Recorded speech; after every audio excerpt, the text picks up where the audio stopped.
Mona Lisa की कहानी। प्रयागराज महाकुंभ।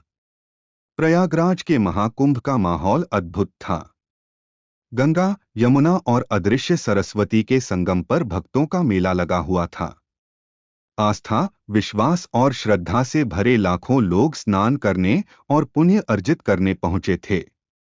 इसी भीड़ में मोनालिसा नाम की एक युवा महिला भी शामिल थी, जो पहली बार महाकुंभ में आई थी। मोनालिसा एक आधुनिक विचारों की लड़की थी।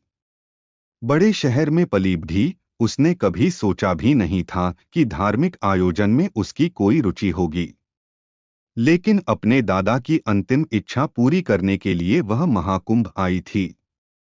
उसके दादा ने हमेशा गंगा स्नान की महिमा सुनाई थी और इच्छा जताई थी कि उनके परिवार का कोई सदस्य महाकुंभ के अवसर पर संगम में स्नान करे। संगम पहुंचते ही मोनालिसा ने देखा कि चारों ओर साधु संत, नागा बाबा और विभिन्न आश्रमों के झंडे लहरा रहे थे। पूरा माहौल मंत्रों और भजनों से गूंज रहा था।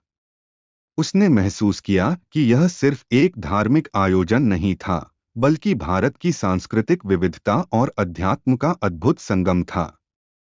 मोनालिसा ने संगम में स्नान किया और एक अजीब सी शांति का अनुभव किया।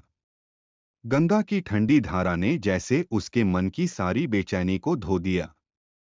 स्नान के बाद उसने कुछ साधुओं से बातचीत की। उन्होंने उसे जीवन, धर्म और आत्मा के रहस्यों के बारे में समझाया। मोनालिसा को यह एहसास हुआ कि यह आयोजन सिर्फ धार्मिकता तक सीमित नहीं था, बल्कि आत्मान्वेषण और जीवन के गहरे अर्थ को समझने का भी माध्यम था। महाकुंभ की यात्रा ने मोनालिसा के जीवन को हमेशा के लिए बदल दिया। उसने यह जाना कि आस्था केवल विश्वास का नाम नहीं, बल्कि आत्मा की गहराई से जुड़ने का मार्ग है।